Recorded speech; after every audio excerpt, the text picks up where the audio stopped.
savent pas, c'est un salut qui vient du Bhoutan. Oui.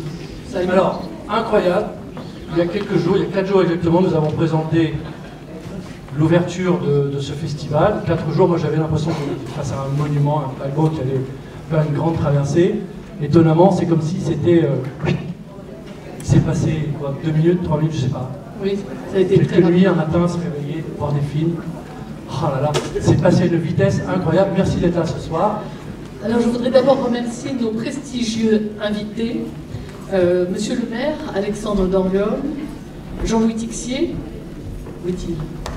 Jean-Louis que nous récupérons, en pleine forme, Jean-Marc Martinez, Lionel Suchet, directeur général délégué du CNES, Henri Cosquer, découvreur de la grotte, Pierre Jouventin, lauréat du prix du livre 2022, Françoise Brinkmann, notre partenaire financier depuis la première heure, Pierre Boisserie, en charge de l'expertise en mer à l'Agence de l'eau, et nos nouveaux partenaires, Plein Air Casino, Monsieur Sebag, l'IRD, le Crédit Mutuel, Madame Ragoni et Monsieur François Guérardi, et enfin Antoine de Maximi, réalisateur-auteur de J'y vais dormir chez vous.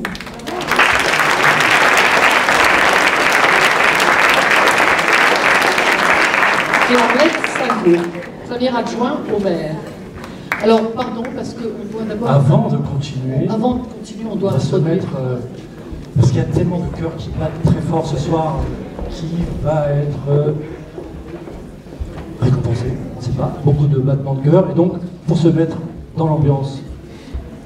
Nous accueillons Bernard Abeille, avec un spectacle à la contrebasse, le son des baleines.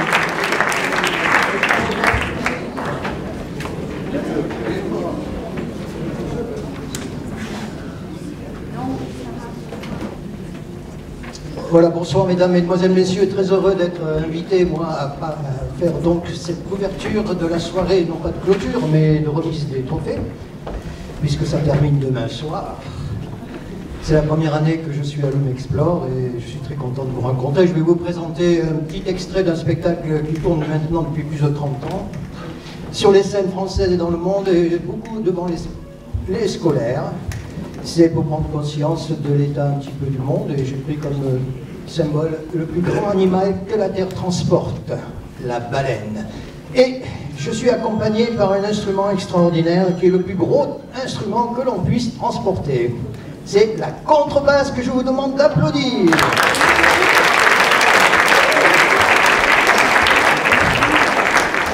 Ça va? Elle va bien, elle est bien contente d'être devant vous. Cette contrebasse a été créée en 1880, donc ça me fait très plaisir de me retrouver dans ce cinéma qui est le premier du monde, et chaque fois que je vais dans le monde, je fais mon spectacle, je parle de l'Éden, comme quoi, eh bien, j'ai déjà joué dans ce cinéma, et c'est vrai que ça fait toujours plaisir de se retrouver dans ce cinéma. Voilà, ce que je vais interpréter donc est tout à fait en direct devant vous. Il n'y a pas de baleine, il n'y a pas de mer, il n'y a rien. Par contre, il y a de la contrebasse et je me sers de quelques petits trafics, là, mais c'est très simple, pour recréer le son qu'on entend dans les abysses, qui passe 7 fois plus que sur Terre, et ça prolonge, donc j'ai une petite chambre d'écho, et une deuxième qui me permet de jouer quelque chose, de le capturer et de jouer par-dessus comme un peintre qui ferait un tableau avec le fond. Ensuite, il y aura d'autres contrebasses qui viendront. Mais tout est fait en direct, il n'y a pas autre chose que ces bois, ces 6 arbres qui permettent de faire une contrebasse. Ce que je vais interpréter donc, c'est ce que j'ai ressenti la première fois que j'ai pu voir des baleines avec un petit masque et un tuba, là, passer comme ça, du côté de Porquerolles. Et c'est vrai que l'émotion qu'on peut avoir quand on regarde ces films que vous avez aujourd'hui, ou alors les baleines, c'est très difficile de raconter ça avec des mots. Mais par contre, j'espère que je vais vous faire passer mes émotions par la musique. La première chose que les baleines nous font découvrir, c'est le ciel. Nous partons très tôt le matin pour voir les baleines, en pleine nuit, 4 h du matin, l'été, et c'est vrai que le ciel est extraordinaire. Je vous souhaite un bon voyage en tout cas, et j'espère que tout va bien se passer, car c'est jamais pareil. Merci beaucoup.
Merci pour elle. Voilà, c'était un extrait d'un spectacle Baleines et Contrebasses que vous aurez peut-être l'occasion de voir un jour en entier. Il sera proposé au Festival de Galatea hier, à la fin novembre. Et je vous remercie bien sûr d'être resté jusqu'au bout. C'est un grand moment pour les Baleines et les Contrebasses. Merci beaucoup.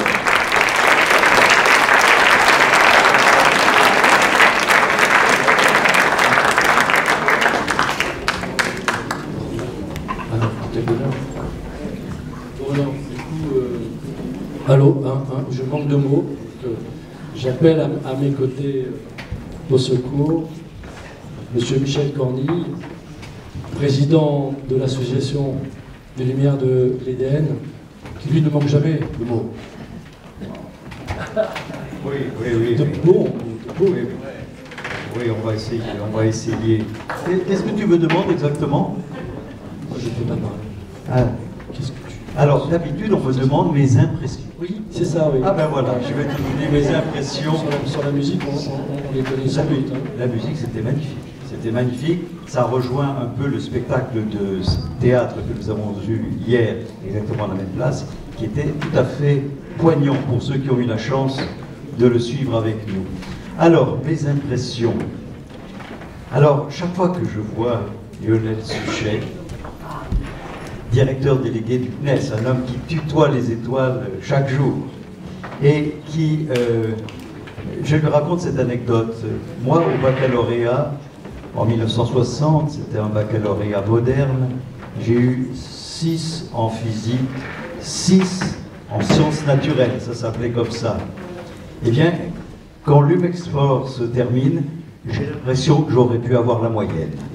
Parce que l'Humexplore, c'est le savoir. C'est un lieu et un temps de savoir. C'est un moment d'humanité au singulier et au pluriel. C'est un moment, je dois pléonasme, mais de partage, de fraternité. Et lorsque se termine ce moment inégalé dans la Ciotat, parce que quand même, remplir cette salle pendant 5 jours, nous l'avons remplie cette fois-ci, envahi de scolaires, là je crois que nous avons atteint le but qui est de vulgariser ces savoirs que nous apportent nos oiseaux migrateurs. C'est l'image que je ressasse chaque année. Ils retrouvent le nid de l'Éden, nos explorateurs, et cette année on était gâtés. Hein. Nous avions notre président de l'association, la CEP, Société des explorateurs français. Oh là là, désolé, cher Olivier. Mais Olivier est un personnage capital dans la vie de l'Humexplore.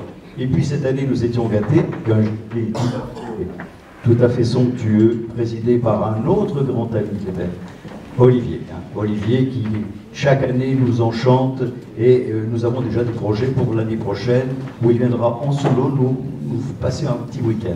Voilà. Et puis, les amis du jury, pour cette année, sont invités à revenir à une autre occasion pour justement remplir cette mission d'éducation auprès de nos scolaires.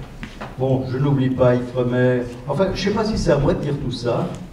Je vous prends vos discours peut-être aux uns et aux autres. Tu as le droit de dire ce que tu veux. Hein. Oui, je dis ce que je veux. Après, tout le monde sera honoré. Moi, je suis chez l'autre. Bon, allez.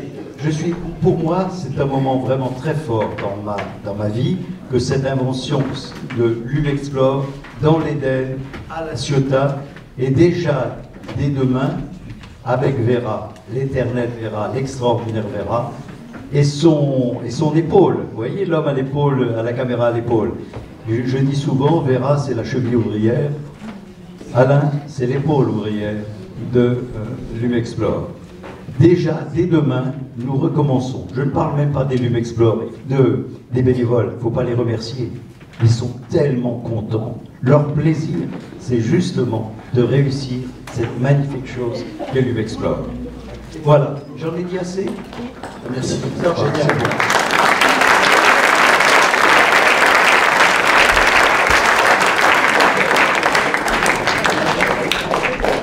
Pardon, maintenant je vais appeler Monsieur le maire pour venir nous dire quelques mots.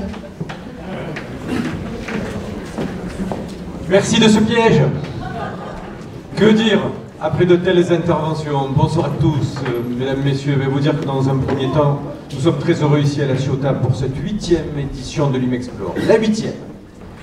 Pas un chiffre anodin, 8, ça veut dire que véritablement, ça s'inscrit dans une démarche rituelle qui s'accroît et s'intensifie, comme l'a dit Monsieur le Président Michel Cornille, dans le temps. Et assurément, la 8e, on en appellera beaucoup d'autres. Et nous serons toujours aussi fiers, nous, ici à La Ciotat, de pouvoir vous accueillir comme il se doit, parce que nous sommes fiers d'un tel festival. Nous sommes fiers pour plusieurs raisons. D'abord parce que pour moi, à titre personnel, ça me rajeunit toujours un peu, parce qu'à travers l'Imexplore, eh bien, je me sens comme Indiana Jones en culotte courte, ou comme Jacques Mayol tout à l'heure à travers le film que j'ai pu voir en me plongeant à 20 000 lieues sous les mers, mais qu'importe, du Grand Bleu à la Terre, l'important est l'éveil des consciences que peut générer l'Imexplore. Cet éveil des consciences, mesdames et messieurs, ce n'est pas anodin.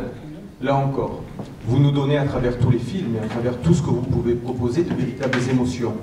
Si nous les recevons, c'est que vous nous les avez données, et si vous nous les avez données, c'est que vous les vivez.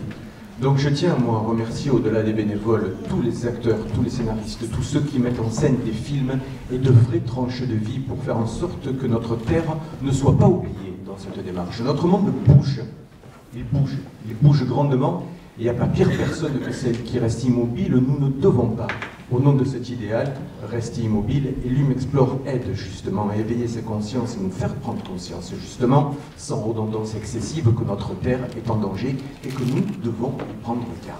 C'est à nous, maintenant, que le flambeau est donné, mais c'est à la jeunesse, là ici, qui est aussi assujettie au nombre de prix, tout le cœur palpitant, que le flambeau est donné. C'est vous qui êtes les porteurs et les acteurs du monde de demain.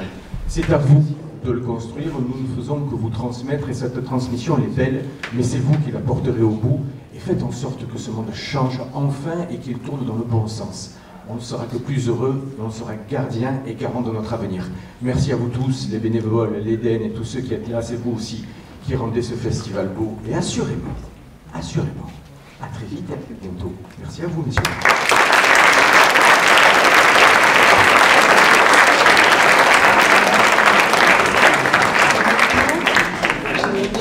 D'appeler M. Olivier Archambault, président de la Société française des explorateurs.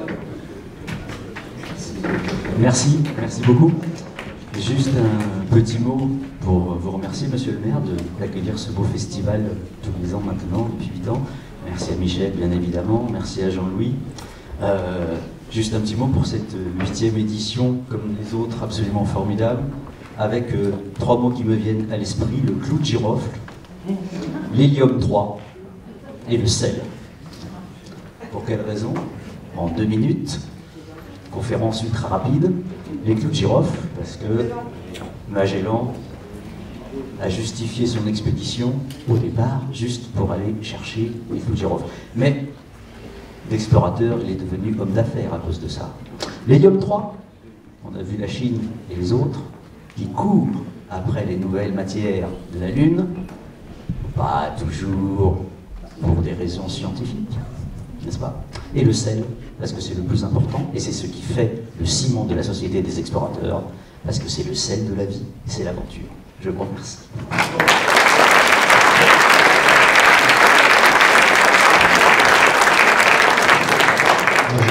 Le sel, bravo. Nous avons ici une flottille de trophées qui vont être décernés ce soir. Cette flottille a un amiral, un créateur, que j'appelle sur scène Pascal Cléry. Ah, il est là, voilà.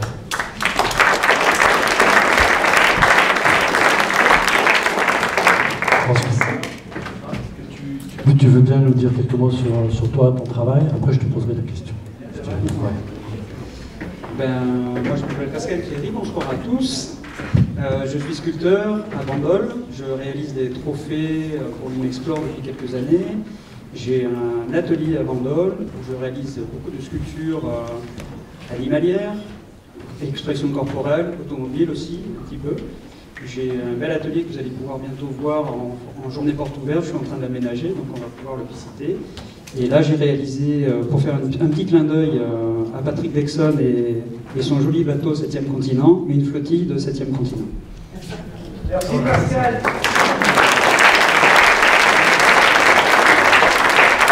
Exactement, donc, en réalité, ce que...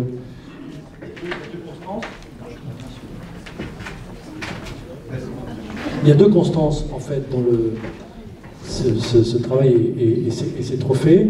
Chaque année, une météorite qui nous vient de l'espace et de la créativité, évidemment. Tu changes de trophée chaque année. D'où te vient l'inspiration? Alors c'est assez simple, de l'inspiration, moi j'en ai tous les 5 minutes, après il faut canaliser. Avec Vera me donne un fil directeur tous les ans, c'est-à-dire qu'elle me donne un mot. Elle me dit, l'année dernière c'était le vent. Donc le vent, j'ai dit je vais faire quelque chose qui est autour du vent. Et cette année, le fil c'était l'eau. Donc j'ai dit pour l'eau, on va faire un bateau, un petit clin d'œil à Patrick, et il a son bateau qui va chercher en fait tous les mers de plastique et qui est en train de nous ramener des bonnes et des mauvaises nouvelles. Et en fait, tu travailles, c'est toujours de l'inox, tu travailles l'inox. Moi, je travaille énormément l'inox. J'adore cette matière. J'ai travaillé d'abord avec de l'acier, et l'acier s'est transformé en inox parce que je trouve que c'est une matière qui est extrêmement dure à travailler, extrêmement coupante, tranchante, mais on arrive à faire quelque chose qui est des sculptures carrément sensuelles avec de l'inox qui est à la base quelque chose d'un métal qui est dur à travailler, à souder.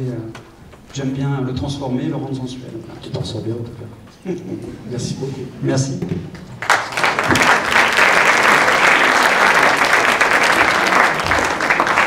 Et maintenant, pour remettre le prix du livre, j'appelle le président du jury, Pierre Jouventin, et les autres membres du jury du livre, Patricia Tudoz, de la mairie de La Ciotat, Hélène Canorgue, bénévole Lumexplore, Catherine van der Linden, bénévole de l'Éden et de Lumexplore, Rémi Borédon, trésorier et membre de la CEF, la Société des explorateurs français, Hugues de Montal, bénévole Lumexplore, et Lily Legal, secrétaire générale de l'association qui gère Lumexplore, responsable de l'édition, de la production et des réseaux sociaux.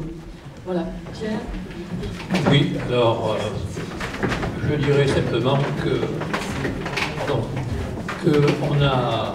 Moi, si je suis là, c'est pas pour l'exploration, bien que j'ai passé 10 ans en Antarctique dans les îles environnantes, c'est pas pour la science. Bien que j'ai été directeur de laboratoire CNRS pendant 13 ans, c'est pour uniquement, en tant qu'écrivain, vulgarisateur. Parce que j'ai fait pas mal de bouquins depuis que je suis à la retraite, et en particulier un livre sur les loups qui a été primé l'année dernière.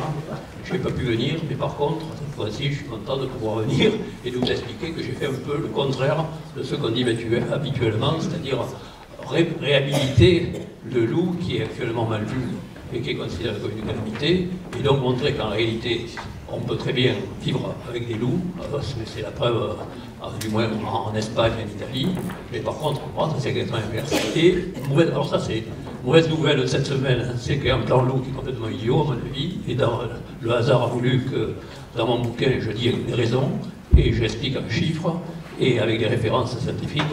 Et d'autre part, la même semaine, on vient de savoir que la présidente de la Communauté européenne, c'est-à-dire van der Leyen, s'est fait manger son poney par un loup, et donc elle a décidé qu'il fallait supprimer les loups. Donc elle a lancé une opération dans ce sens. Alors jusqu'à présent, les loups avaient une statut de protection, mais c'était écorné, en particulier en France, qui était le pays le plus tueur, si je puis dire.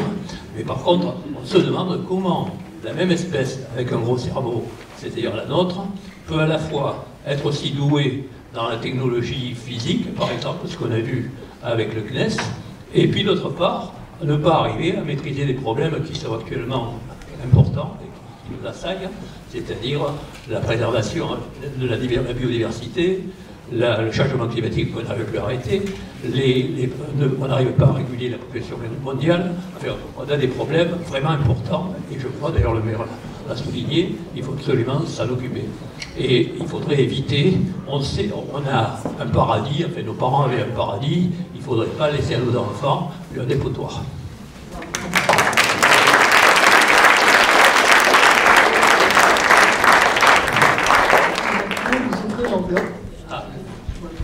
Le prix du livre.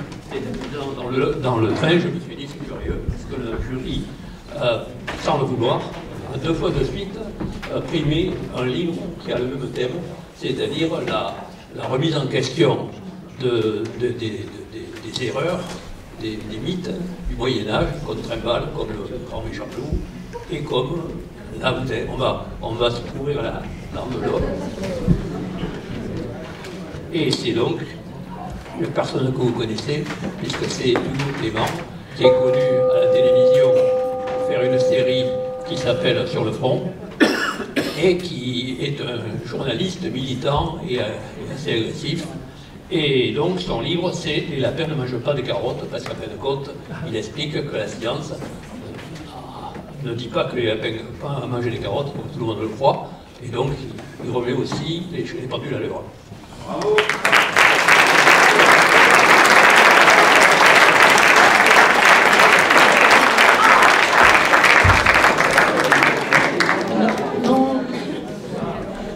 Alors, j'appelle Lily Le Gall pour le jury de la BD, pour le prix de la BD.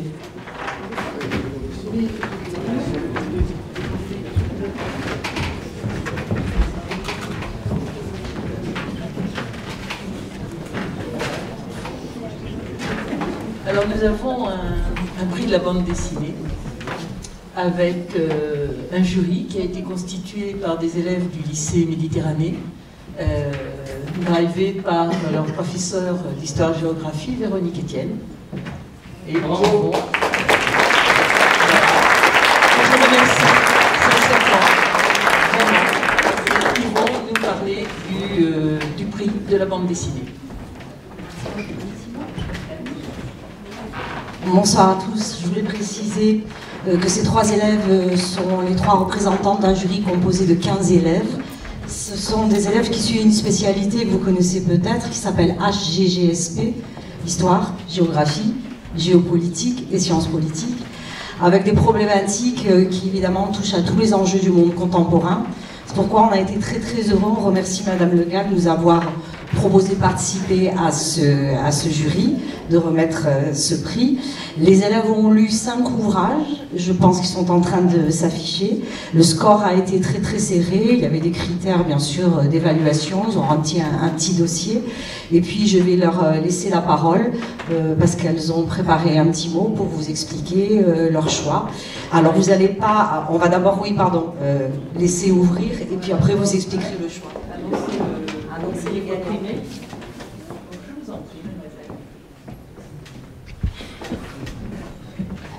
Alors le livre qui a été lu pour le prix de la BD Lumexplore Junior 2023, c'est Procrastination écologique.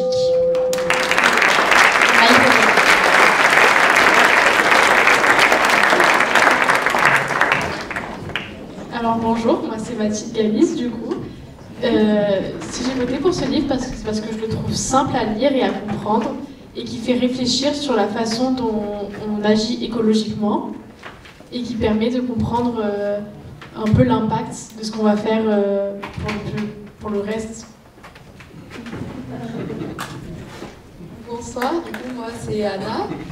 Je suis quelqu'un qui au quotidien ne lit pas trop, mais j'ai trouvé cette bande dessinée vraiment très intéressante parce que elle s'appuyait sur des exemples de la vie quotidienne qu'on vit tous, par exemple acheter des livres, sur notre consommation, tout ça, et on voit que des fois la manière dont on agit n'est pas forcément écologique, et du coup ça nous permettait une remise en question, mais de manière assez simple à lire et intéressante, puisque c'est avec des dessins, donc c'est assez représentatif et ça nous parle à tous.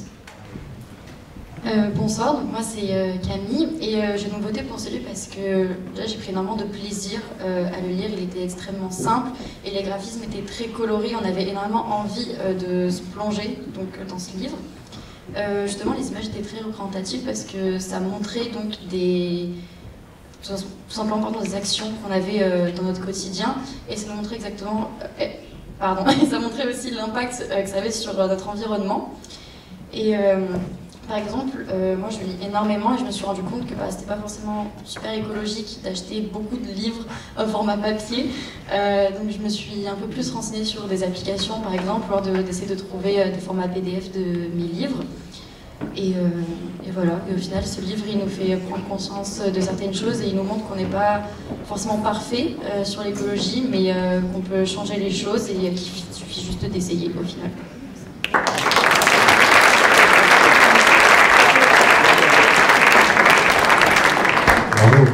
Vous êtes formidable, comme je vois la difficulté que j'ai à prendre la parole en public, c'est génial.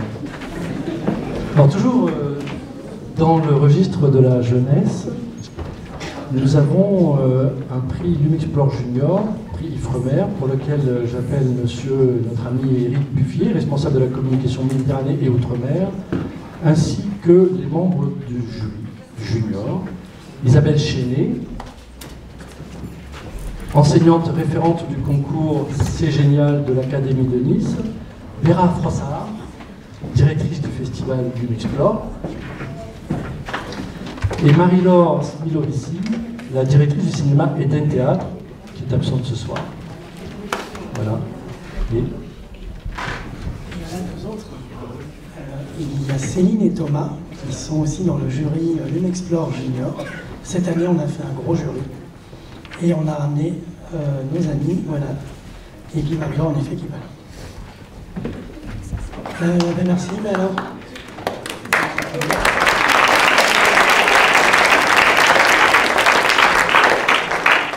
Lumexplore Junior, c'est le petit frère ou la petite sœur de Lumexplore. Ça existe depuis 8 ans également. Donc on est ravis, les chiffres sont là pour attester que la jeunesse, ça marche bien au niveau des films scientifiques. On a dépassé largement les 100 courts-métrages depuis 8 ans. Et puis cette année, on a fait comme vous, on a exploré les 3 océans. Nous sommes allés vers le Pacifique, vers l'océan Indien, vers l'océan Atlantique. Et nous avons eu des établissements français à l'étranger qui ont participé, qui ont concouru. La Polynésie française et puis aussi la Guyane, la Réunion, qui nous ont accompagnés ces années-là. Et puis voilà, la métropole qui est présente depuis très longtemps. Avec un chiffre qui est intéressant, c'est que 66% des films cette année étaient des établissements qui n'avaient jamais participé à Lumexplore Junior. Donc il y a un très bon taux de renouvellement. Bravo.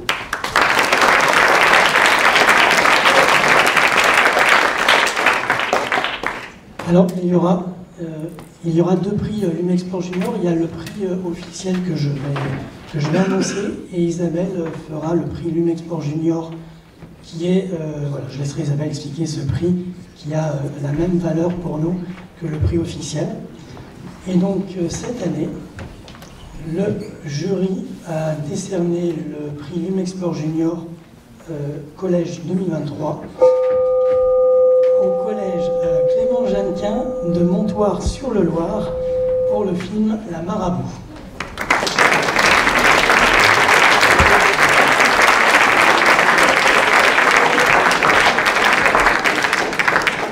Et je crois, Mathieu, si je ne me trompe pas, que je t'ai envoyé une petite vidéo de remerciement parce que c'est un collège qui n'a pas pu venir de Montoire-sur-le-Loir, qui est du côté entre Le Mans et Tours, si je me rappelle bien.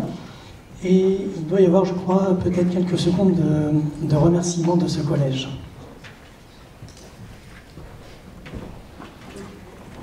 Ou pas.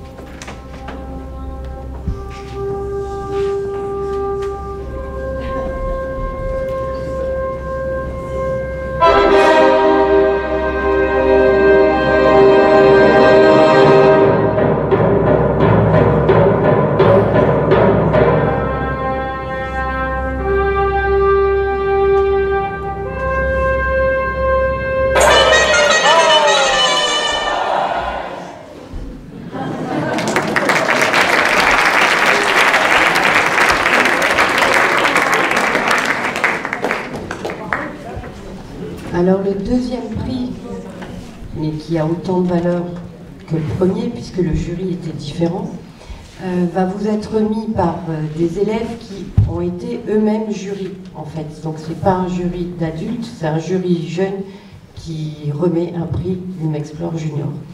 Donc j'appelle avec grande fierté mes élèves. Nous avons Linoa, Yanis, Fabien et Liane, ainsi que leur professeur Monsieur Lallier.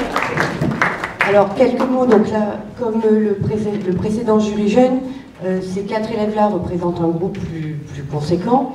Peut-être que vous les reconnaissez parce que l'année dernière, ils ont été au jury de la BD de Lumexplore Junior. Et donc cette année, ils ont changé de style, on dira. Ils ont voulu rester dans ce que leur avait apporté Lumexplore. Et donc en début d'année, il fallait trouver un projet Lumexplore pour eux. Ils ont été très motivés. Ça fait donc 2 ans qu'ils travaillent sur Lumexplore, 2 ans qu'on partage du temps avec Monsieur Lallier, avec ce groupe-là. Ils sont maintenant au lycée. Nous avons travaillé avec eux quand ils étaient au collège Romain-Blage de Saint-Cyr-sur-Mer. Voilà, ils sont partis et je pense que quand on parlait d'oiseaux voyageurs, quand on parlait de moments de vie, voilà, on a fait un petit chemin avec eux et on est très fiers. Je pense qu'on parle, voilà, je parle au nom de tous les deux, on est très fiers de ce qu'ils ont fait pendant ces 2 ans et je vais leur laisser la parole pour décerner le prix. Bonsoir à tous. Alors nous avons choisi. C'est le mien. 1, 2, 1, 2, 1, 2. Donc on va nommer le lauréat de cette année.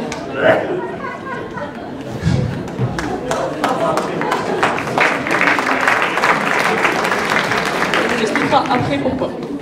Donc le lauréat du film Lumexplore Junior du jury junior de cette année est Zaid Didit du collège Notre-Dame de Reims.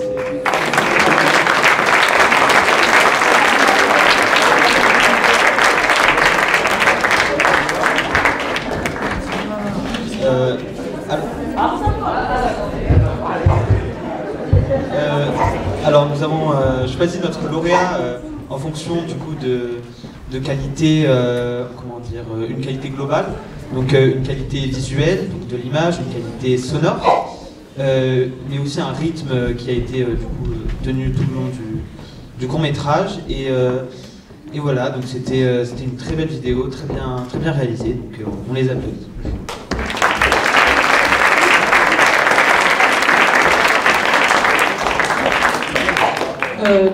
Comme l'a dit Fabien, on l'a tout d'abord élu, on va dire, parce qu'il y avait une qualité qui était plutôt exceptionnelle, qu'on n'a pas retrouvée sur les autres courts-métrages, qui étaient tous aussi bien, puisqu'ils ont été élus, mais ça a été notre point de vue. Et on a fait nous-mêmes un film sur Lumexplore, donc on a pu un peu comparer. Et donc, il y avait aussi un choix plutôt ambitieux dans la mise en forme, puisque c'était sous une émission télévisée, ce qu'on n'avait pas vu sur les autres, et on a tous trouvé ça original. Et donc ça se prêtait plutôt bien au film d'exploration, et ils ont bien su le remasteriser, comme diraient les jeunes. Et donc c'était très bien fait, et ça correspondait très bien à un film d'exploration, donc c'est pour ça que nous l'avons élu.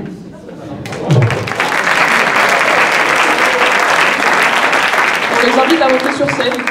Allez, allez. On les applaudit aussi. Hein.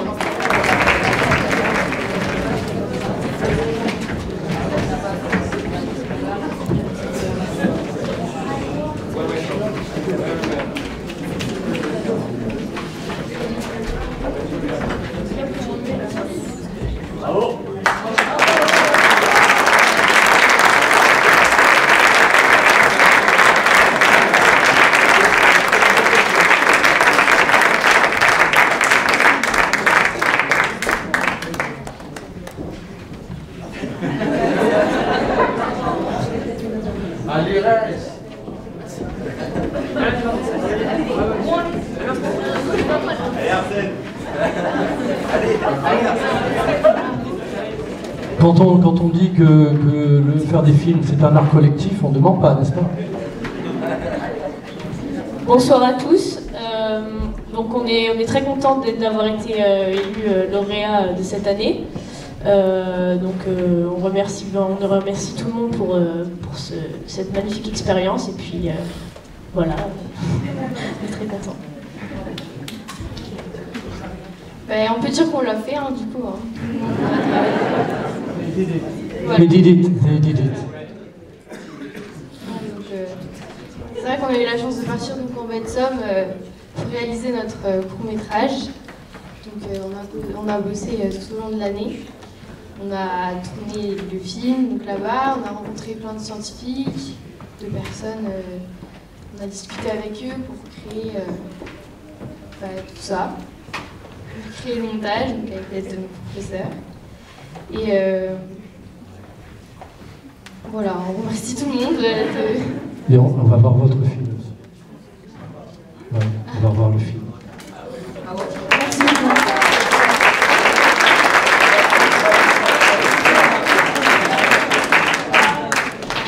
Bonsoir tout le monde. Alors, il se trouve qu'il y a 2 ans, on était déjà venu au Lube Explore. Et il faut vraiment remercier toute l'équipe du Lube Explore parce que ça nous a fait énormément grandir au sein de notre collège. Alors, demain, vous aurez peut-être l'occasion d'aller à une conférence qui est sur comment monter un film, ce qu'il est, comment faire. Et moi, ça m'a beaucoup appris beaucoup de choses, comme on dit, parce que depuis 2-3 ans, grâce à Jérôme, à Alain, on a une vidéo qui tourne depuis le début d'année. À chaque mois de septembre, on dit aux élèves de 4e, regardez la vidéo qu'on a eue au Lube Explore 2021, je crois, où on apprend tout en fait. Un film, c'est une histoire et une histoire. Et du coup, on est parti sur plein d'autres choses. Ça nous a permis d'avoir des subventions aussi pour faire d'autres projets. Et du coup, là on se retrouve une fois de plus ici, mais vraiment c'est génial. Et l'accueil, il faut vraiment remercier les bénévoles parce qu'ils font un travail de dingue.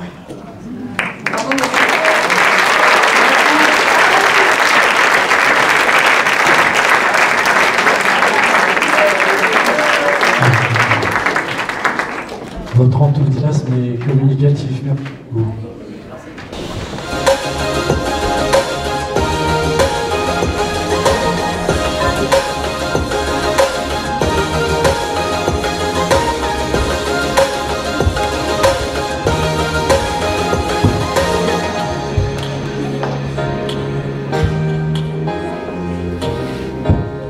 Mesdames, Messieurs, bonjour. Nous pouvons le dire.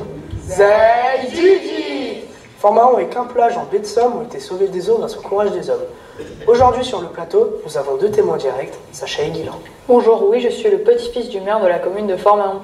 Et moi, je suis le petit-fils de Monsieur Écoplage. Pour cette émission, vous nous avez concocté quelques petites surprises, il me semble. Oui, effectivement, je suis venu avec des archives de mon grand-père. On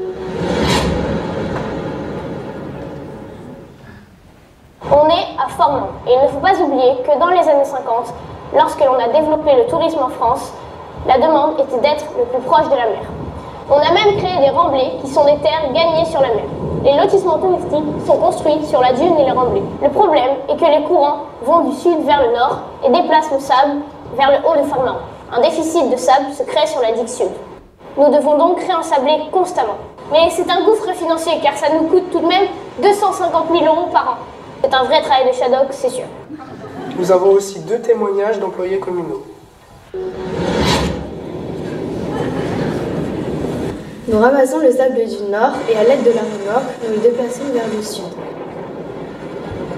Qu'il pleuve ou qu'il neige, on travaille 6 à 7 mois de l'année quand la marée est basse. On cherche à peu près 40 à 50 remorques de 17 à 18 tonnes par jour. On peut recommencer après chaque tempête ou marée d'équinoxe. C'est parfois très décourageant, mais bon, sans notre travail, la digue serait submergée et la route défoncée. Moi, de mon côté, je vous ai ramené des archives techniques de la société de mon grand-père, Écoplage. Ici, nous sommes à Quimplage, et même si d'autres communes utilisent d'autres méthodes pour protéger la dune, la mairie de Quim a choisi notre système Écoplage. Ce système consiste à ensabler le long du trait de côte plusieurs tuyaux. Ces tuyaux, percés de trous, récupèrent l'eau par percolation. L'eau est ensuite acheminée vers un déversoir, puis renvoyée 300 mètres plus loin dans la mer, grâce à un système de pompage de 3 fois 300 mètres cubes. C'est le fameux bunker. Son véritable nom est l'exutoire.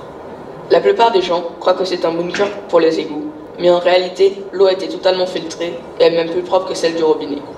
Un mini-écosystème s'est même développé autour de ce bunker et on y retrouve des espèces qui n'auraient pu survivre quelques mètres plus loin sur la plage. On peut y trouver des étoiles de mer et du corail spécifique à l'Atlantique, par exemple. Mais quelle est l'utilité de ce système vis-à-vis du sable? Il faut bien comprendre que l'érosion marine se produit sur un temps long et pas un temps court comme on le montre à la télé. Nous pouvons le montrer en réalisant cette petite expérience. Nous prélevons 3 seaux de 3 sables différents, un mouillé, un ni trop sec ni trop humide et un sec. Nous allons simuler l'érosion provoquée par les vagues en projetant de l'eau. Finalement, nous voyons que le sable mouillé est emporté très vite. Le sec se fracture grandement et le ni trop sec ni trop mouillé reste stable. Le système écoplage permet d'essorer la plage, mais pas de manière complètement sec. Il désature la plage en eau et assèche donc la plage. Il rend le sable plus cohésif et lui permet de résister plus longuement aux successions des marées et tempêtes. Nous pouvons le dire. Judy.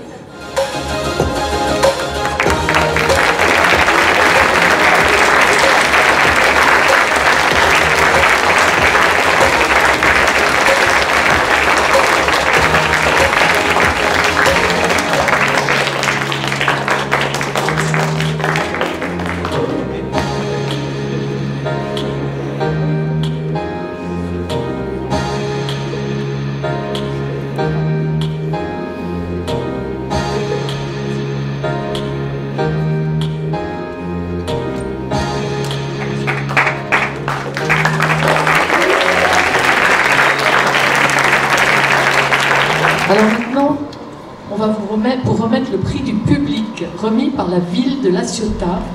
J'appelle Madame Arlette Salvo.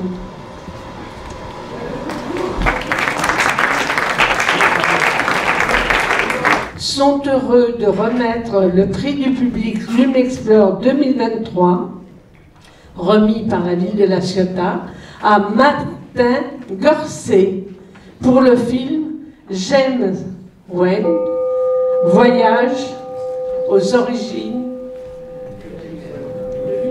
de... J'attends. Voilà. Tu le prends. C'est celui-là. Le prix du public, je l'ai eu une fois, c'est fantastique.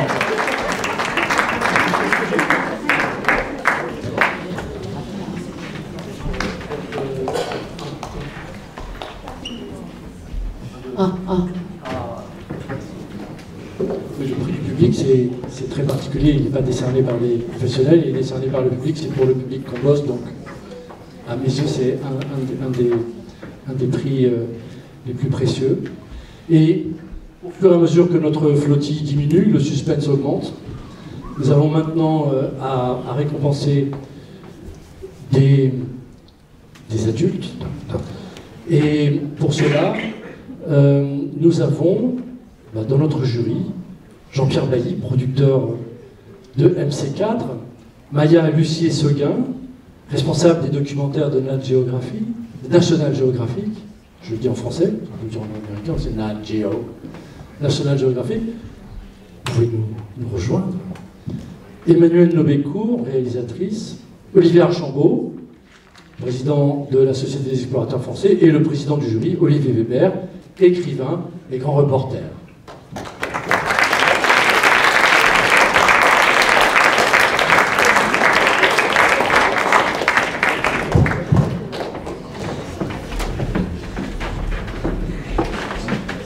Un micro.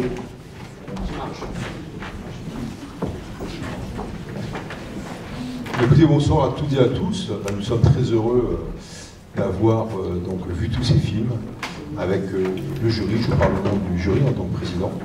Et voilà, on a eu plein de rêves, on a eu plein d'aventures, plein de découvertes, plein de recherches scientifiques aussi pendant ces journées de Lumexplore. Et puis ça a été dit, mais redisons-le, le fait que Lumexplore 8e édition continue dans ce magnifique cinéma qui est l'Éden. Donc c'est à la fois l'avenir, c'est à la fois l'aventure qui regarde aussi l'histoire du cinéma. Voilà, ça fait chaud au cœur, c'est une salle mythique pour nous. Alors, une fois qu'on a dit ça, On a donc sélectionné, nous, des films hein, pour les 6 prix. Alors les 6 prix, donc il y a le prix, du jury, hein, il y a on rappelle le coup de cœur du jury, il y a le grand prix, je dis ça dans le désordre, le meilleur film pour la qualité technique, son et image, le prix du film de l'aventure humaine, le prix du meilleur film d'expédition et le prix CNES du meilleur film de recherche.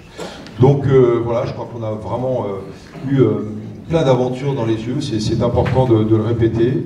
Moi je voulais aussi remercier toute l'équipe de Lumexplore, les bénévoles, le comité de sélection, parce que c'est pas évident toute l'année, donc il y a ces attentes, il y a cette recherche, il y a cette quête, il y a des films qui arrivent, il y a des films qu'il faut aller chercher, et je peux vous dire que les 15 films qui sont là, que vous avez vus donc, depuis quelques jours, sont des films magnifiques. Ça a rendu le travail d'autant plus difficile. Nous sommes, on va dire, soit des professionnels de l'aventure, soit des écrivains, des réalisateurs, Jérôme l'a dit. Et voilà, en tout cas, on s'est bien entendu sur la qualité, on va dire, des films qu'on rappelle, même si certains sortent du lot. Alors, je vais commencer donc, par le prix coup de cœur, c'est ça, donc c'est à moi de l'annoncer. Alors, le prix coup de cœur, on va faire roulement de tambour. On connaît ça par cœur, mais on va le redire. Le prix coup de cœur Lumexplore 2023 est attribué donc à Hamid Sardar pour Du sable et des larves. Alors, on peut l'applaudir.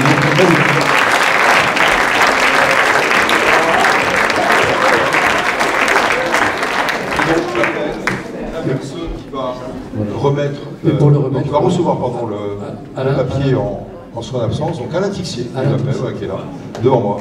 Membre aussi de la Société des explorateurs français. Et donc voilà, donc le diplôme est là. Merci beaucoup. Voilà, prix coup de cœur. Alors c'est j'en dis deux mots, hein, c'est un très très beau film, parce que c'est un film, vous l'avez vu pour certains d'entre vous, qui se déroule en Mongolie, avec un réalisateur iranien qui s'appelle Hamid Sardar, qui parle le mongol, et qui parle donc de la migration, du nomadisme des Mongols, qui sont des éleveurs de chevaux, et qui affrontent bien sûr non seulement le chameau.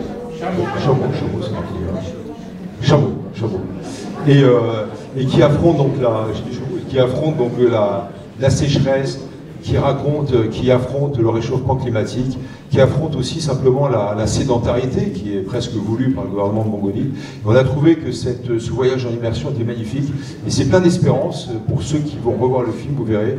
Il y a plein de promesses pour l'avenir et ça nous a fait chaud au cœur. C'est un film aussi qu'on peut qualifier d'historique sur le peuple mongol. Voilà, merci Hamid Sardar.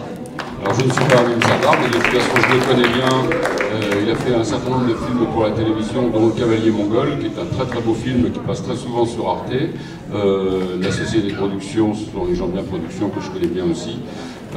J'ai fait partie en plus de la sélection et je suis ravi que ce film ait eu quelque chose.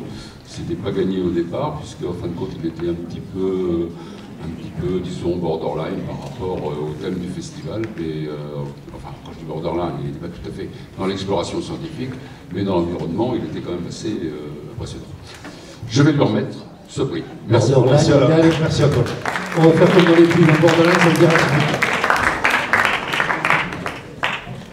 Merci. On continue ? Ça va le faire, d'accord, toujours. Alors, le deuxième prix, donc, dans l'ordre, hein, c'est le prix Eden du meilleur film pour la qualité technique du son et de l'image. Donc là, c'est plutôt voilà, le côté, on va dire, technique et l'originalité du son et de l'image d'un film. Et bien donc, alors, est-ce que je prends tout de suite là? On appelle Michel Corneille pour remettre ce prix. Voilà. Michel. Et l'enveloppe. Il y a un trou, on l'appelle Michel. Donc, le prix de l'Éden. Oui, nous avons choisi, nous, Éden, de récompenser la meilleure qualité du film. Nous sommes la cité des Lumières, donc il fallait absolument que nous valorisions cet aspect des films. Donc la qualité technique de l'image et du son est attribuée. Alors, c'est remis au film Des récifs coralliens de John Jackson et Jérôme Julien. C'est le lever des bonheurs, puisqu'il est passé hier matin, vendredi à 9h. Mais il a été très apprécié par le jeune public qui se lève, lui, tôt, très tôt. Alors, un film magnifique qui raconte, bien sûr, la mise en péril de la barrière de corail en Australie, mais on peut dire que c'est un problème universel pour le blanchiment du corail dans le monde entier, y compris en Méditerranée, soumis à la pollution, entre autres, mais pas que. Et aussi à la destruction par l'homme et la cueillette, d'abord la pollution. Et là, on a un film qui raconte scientifiquement, voilà, toutes les recherches en matière de refloraison sous-marine, et surtout, c'est plein d'espérance parce que sont créées donc sur cette barrière de corail d'Australie des fermes sous-marines, et ça tient dans le temps, ça rattire, bien sûr, ça réattire la faune et la flore, et c'est un film qui est plein d'espérance parce qu'il est à la fois sur, finalement, sur la lutte contre le réchauffement et le blanchiment du corail, mais aussi un film scientifique, un film de recherche, et puis d'autre part, donc bien sûr, un film qui nous assure que, voilà, avec des actions collectives et individuelles, des laboratoires de recherche, des États ou des individus, ou ce qu'on appelle les associations, on arrive donc à faire refleurir la mer, et ça c'est de bon augure. Voilà, merci pour eux, et bravo pour ce film.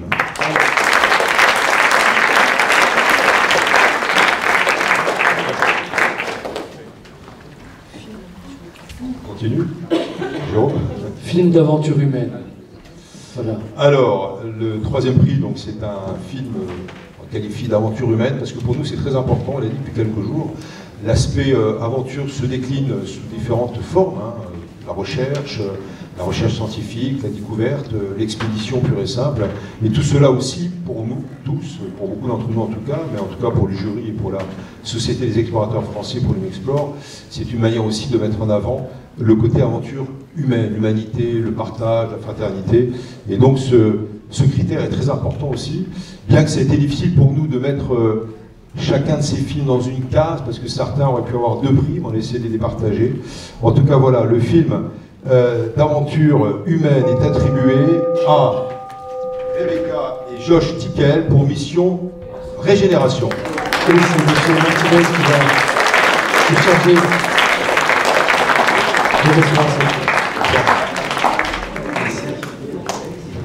Voilà, 2 mots sur le film, c'est un film qu'on a beaucoup aimé avec le jury, c'est à vous d'en parler. Et donc en fait, c'est un film qui parle justement de la régénération des sols et comment de l'Afrique ou ailleurs aux États-Unis, dans d'autres pays du monde, il y a donc des énergies, encore une fois des associations, des États, des bailleurs de fonds privés, comme on dit, qui permettent la réutilisation des terres asséchées, mais aussi le recyclage des terres, des éléments, des nutriments, et bien sûr du compost, y compris le compost humain. C'est passionnant parce qu'on a appris dans le film, vous connaissez évidemment ce que c'était que la régénération des sols, mais on a appris dans le film que par exemple 5% de toutes les fermes américaines, qui comprennent pour beaucoup d'entre elles les plus grandes au monde, avec des dizaines de milliers d'hectares, et bien donc 5% de ces fermes américaines donc, participent de la régénération des sols, on appelle cela donc des fermes régénératives, et ça veut dire qu'on entretient la terre, qu'on la régénère, qu'on utilise non pas des engrais chimiques, mais des engrais donc animaliers ou simplement végétaux. Et là aussi, c'est plein d'espoir. Et pour nous, c'est important de parler ce soir d'espérance, parce que c'est vrai qu'en présentant des films de recherche, des films sur l'environnement, des films sur le réchauffement climatique, on a tendance à être un petit peu, quelquefois, anxiogène, ce qu'on appelle aussi l'éco-finitude. C'est pas drôle, y compris pour les plus jeunes. Et puis là, on a des films, y compris celui-là, qui proposent des solutions. Et c'est non seulement les proposer, mais en disposer, donc les appliquer. Et donc pour nous, c'est important, parce que voilà, ça permet de parler d'avenir et de promesses. Voilà. Merci pour vous aussi. Merci. Monsieur Martinez. Oui, alors, merci beaucoup, merci pour eux. Je pense qu'en fait, dans le film, je noterai deux actions qui étaient importantes et qui sont applicables directement dans notre collectivité. La première, c'est la permaculture. Je pense qu'en fait, on a des actions à mener qui sont en local dans l'équilibre de la végétation qui pousse chez nous. On a de beaux projets en plus avec la ville à mener. Et la deuxième, c'était aussi le compost collectif. Je pense que ça fonctionne bien aux États-Unis, par exemple. Je pense que chez nous, c'est quelque chose qu'on devrait mettre en place. J'espère que la métropole va prendre les choses en main. Alors, à la fin de ce film, on a eu un petit débat, une petite conférence. Et en fait, il y a un message qui était très important du conférencier qui s'appelle Éric Escoffier, qui l'a placé donc, à la suite du film. Il a dit la différence entre la forêt et le désert, eh ben, c'est pas l'eau, c'est l'homme. Voilà. Bravo, merci. Maintenant, il s'agit du meilleur film d'expédition sciences et environnement.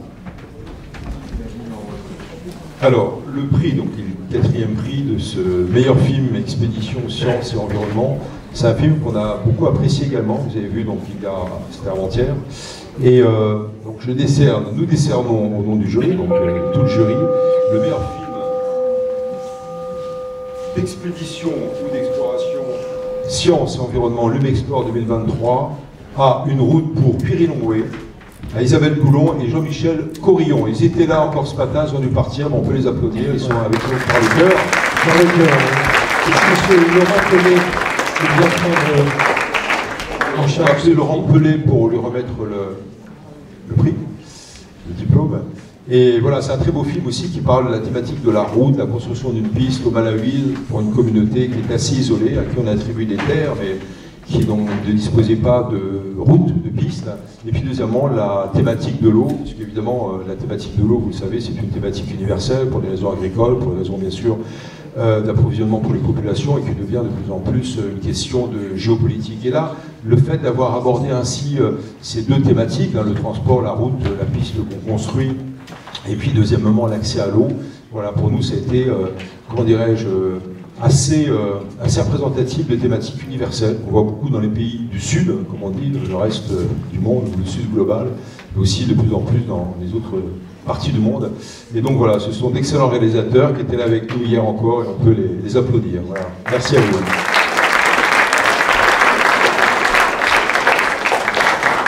Juste un tout petit mot des réalisateurs, ils s'excusent de ne pas être là ce soir, mais en tout cas ils remercient les membres du jury et espèrent rebondir avec un nouveau film, pourquoi pas Lumexplore. Merci Laurent. Maintenant, j'appelle M. Lionel Suchet, directeur général délégué du CNES, pour remettre le prix CNES du meilleur film de recherche, sciences et environnement, qui est décerné. Alors, c'est un prix important aussi, parce qu'évidemment, Lumexplore, c'est l'exploration, c'est la recherche scientifique, c'est évidemment tout ce qui est découvert par rapport aux thématiques de l'environnement, et encore une fois, la proposition et l'application de solutions. Et on a, voilà, moi j'ai été personnellement aussi émerveillé par ce film, c'était une découverte, hein, au niveau scientifique, mais aussi au niveau géographique. Donc le meilleur film de recherche sciences-environnement, Lumexplore 2023, est attribué au Mystère des rivières volantes d'Amazonie de Pascal Cuissot. Si Lionel peut dire deux mots, si on peut résumer. D'accord, absolument. Donc voilà, donc ce sont ces masses d'échanges gazeux donc, qui flottent dans certaines parties du monde, fortes en humidité évidemment, et qui ont été détectées, qui ont été analysées par les scientifiques du monde entier, non seulement au Brésil mais dans d'autres parties du monde. Et il y a non seulement l'échange gazeux et d'humidité au-dessus de nos têtes, qui forment des véritables fleuves en quelque sorte, qu'on ne voit pas, c'est au-delà même de la masse nuageuse, mais aussi l'échange d'informations. On a trouvé que, voilà, dans ce film, la vulgarisation, on va dire, de ces découvertes scientifiques est très importante, et en plus c'est surtout bien filmé, c'est bien mis en scène, c'est pas évident évidemment d'aller filmer ces nuages et ces masses nuageuses, et aussi d'expliquer de manière assez grand public, on va dire, ce que représentent ces recherches et ces découvertes scientifiques. En tout cas, voilà, bravo, c'est un beau film, et surtout, encore une fois, là on a une sorte de palette de films très différents, et en même temps, encore une fois, on est dans des propositions, des applications, de la recherche qui sont phénoménales. Voilà, Lionel, à toi, est-ce que tu veux dire deux mots, si tu permets? Oui, d'abord pour remercier les organisateurs de ce merveilleux festival. C'est toujours un grand plaisir d'être ici, Michel, dans ta maison, mais avec toute l'équipe. Et donc je voudrais vraiment remercier la Cheville, l'épaule et tout le reste, toutes les équipes qui ont permis d'organiser ce festival. C'est toujours un grand plaisir d'être ici. Ensuite, évidemment, l'exploration, le rêve, l'environnement, c'est des sujets qui sont extrêmement importants pour le CNES. Le spatial joue beaucoup sur ces sujets-là, et on est heureux d'être partenaire de ce festival, et vous pouvez compter pour nous pour la suite. Et puis, je voudrais parler de ce sujet qui est très important. On voit beaucoup de choses depuis l'espace, de plus en plus de choses. On mesure à peu près tout aujourd'hui sur les océans, sur les terres émergées, dans l'atmosphère. Et les chercheurs se rendent compte que ce qui est important, alors au début c'était les terres émergées, là où étaient les gens, après ils se rendent compte que beaucoup de choses se passaient sur les océans. Dans l'atmosphère, on a vu plein de trucs aussi, et maintenant ils commencent à comprendre, parce qu'ils le savent, mais à se rendre compte que les échanges entre la canopée, les terres émergées, les océans et l'atmosphère sont quelque chose de très important à comprendre. Et ce film, justement, travaille ce sujet-là. Et un dernier point, parce qu'on a vu tous les jeunes tout à l'heure, la transmission de la culture scientifique, c'est quelque chose de fondamental, c'est quelque chose qu'on doit aussi à notre jeunesse. Et c'est très important que ce festival permette ça. Et quand on a des films comme ça, qui sont bien faits, qui sont dans une logique de transfert de la culture scientifique, c'est quelque chose qu'on doit à nos jeunes pour demain. Je suis très content d'aider à ce festival. Merci beaucoup. Merci Hélène.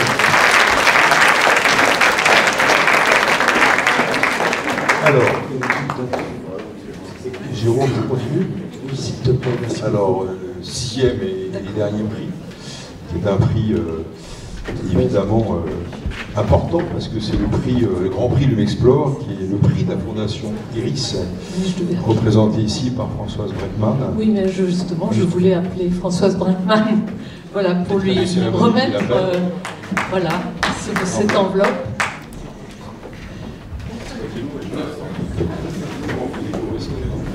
Et alors, là, pour nous, c'est évidemment important, parce que c'est le Grand Prix d'un jury, hein, c'est pour ça qu'on le met en dernier d'ailleurs, pour vous annoncer avec suspense quel est le Grand Prix donc, de notre jury. Et voilà, je veux dire qu'on a été unanime, ou assez unanime, pour un film d'exception, qui peut paraître surprenant, vous allez voir pourquoi, par la forme. Et voilà, pour nous, on a trouvé plein de qualités à ce film. Alors donc j'annonce, le tambour encore une fois, que le Grand Prix Lumexplore 2023, prix Fondation Iris, est remis à Magellan, l'incroyable périple de François de Riverton.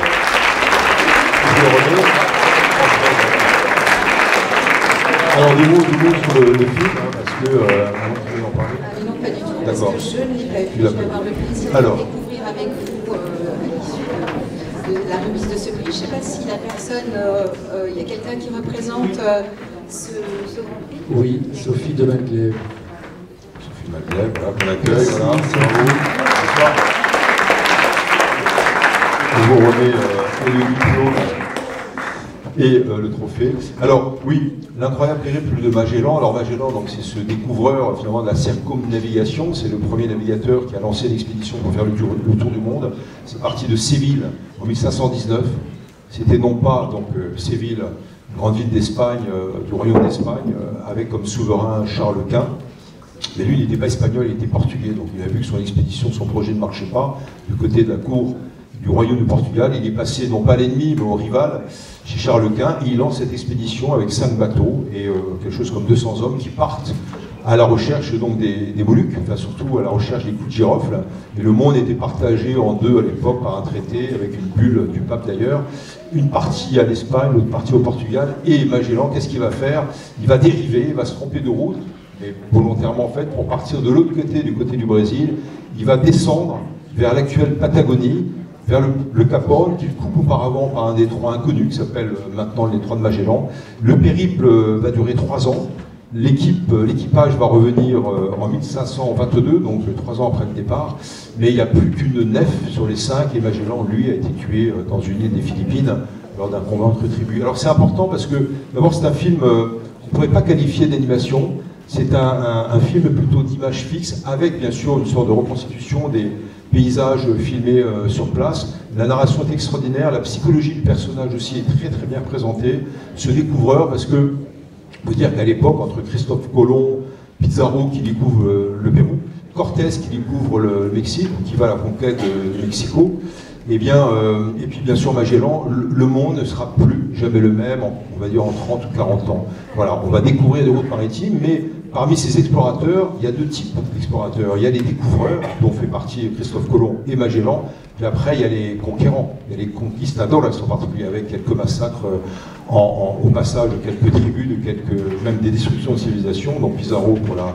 civilisation des Incas. Et sur Magellan, on a une sorte de génie, quelque part, qui par intuition savait qu'il allait découvrir un passage donc au sud d'une terre inconnue, qui était donc le sud du continent américain, là on est en Amérique du Sud, et puis bien sûr avec voilà, une sorte de philosophie derrière, d'éthique, et on a trouvé que c'était magnifique. On est tout à fait dans l'esprit de la découverte, dans l'esprit de l'exploration, dans l'esprit de l'aventure humaine. Voilà, bravo à ce film et bravo pour ceux qui vont le revoir tout à l'heure. Merci à vous. dire que François de Ribeyrolles ne va pas être présent parmi nous ce soir, mais qu'il adresse au jury tous ses remerciements pour cette très très belle récompense. Merci pour vous. Merci à vous. Et merci aussi au jury parce qu'on a eu des débats cordiaux et importants, et donc voilà, on était très très fiers de représenter dignement cette sélection et de pouvoir départager et attribuer ces prix. Françoise, un mot peut-être? Voilà, je voulais me dérober, mais non, c'est pas possible. Juste vous dire merci à tous, merci à Léra, merci Olivier, merci à tous les bénévoles pour ce merveilleux festival qui prend de l'ampleur, qui prend vraiment un essor formidable, et notamment avec les jeunes. Et j'ai trouvé qu'il y avait une évolution extraordinaire dans la manière dont les films des jeunes ont évolué, vraiment. Je ne sais pas si vous tous vous l'avez vu, mais il y a vraiment donc ce passage entre nous et les jeunes. Je pense que c'est très très important, et j'en suis ravie que ce festival puisse le réaliser.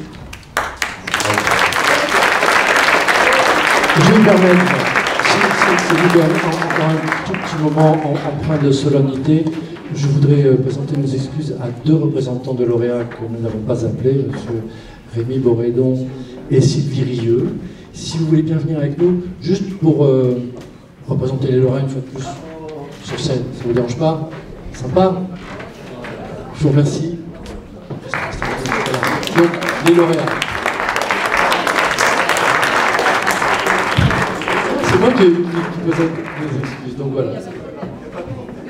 Juste pour dire que les lauréats sont absents, mais ils sont très heureux évidemment d'avoir reçu les prix. Et ce qu'on avait préparé avec Rémi, c'est de remercier les membres du jury pour ces prix-là. Et pour dire qu'on allait remettre les prix aux personnes concernées. Voilà, merci. Et puis il n'y a aucun problème pour l'oubli des noms. Dans l'émotion, tout est pardonné.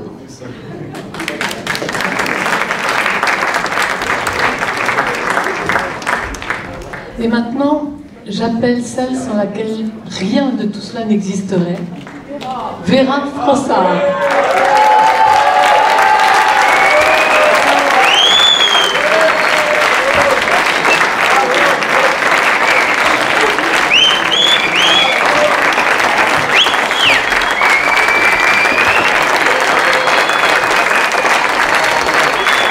Merci. Moi, je voudrais dire un grand merci d'abord au public qui est là chaque année. Et vraiment, c'est formidable. Cette année, je crois qu'on a été complet à quasiment toutes les séances. Donc c'est génial. On est vraiment très très heureux que ce festival ait autant de succès. Je voudrais remercier bien sûr Michel, qui nous accueille chaque année, tous les bénévoles de l'Eden qui travaillent pour ce festival, les bénévoles de l'Humexplore, et je peux vous dire qu'ils font un travail incroyable. On est tous épuisés, mais on est vraiment ravis.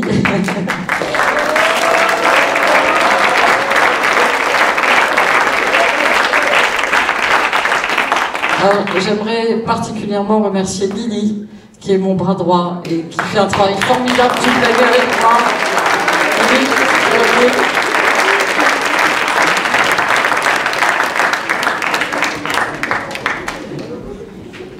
Voilà, Lily, au début, je lui ai donné un dossier, et puis 2 dossiers, et puis 3 dossiers.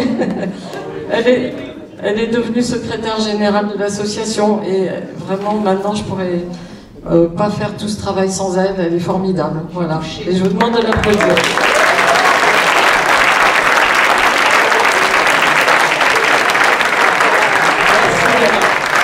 Merci à toi. Merci à toi. Et puis bien sûr, je voudrais remercier tous nos partenaires, les partenaires scientifiques, les partenaires financiers. On en a quelques-uns qui sont nouveaux cette année et je les remercie infiniment. Voilà, donc un grand merci à tout le monde. Un petit mot pour tous les bénévoles quand même, ils sont tous là, présents. Eh ben oui, on en a parlé, et ils sont tous crevés, mais voilà, tout va bien. Eh ben merci à tous. Encore une fois, merci d'être là ce soir et d'avoir assisté à cette soirée qui n'est pas tout à fait une soirée de clôture du festival, car demain, il y a encore 6 films qui vont être projetés, et pas des moindres, et 3 débats conférences, dont un avec notre ami Antoine de Maximi, et l'autre avec monsieur Simon, et les photographes de Renouer avec le vivant. Demain. Et maintenant, Une fois que le silence sera revenu dans cette salle, nous pourrons regarder le prix de ce soir, le grand prix de ce soir, le film Magellan. Merci, bonne projection.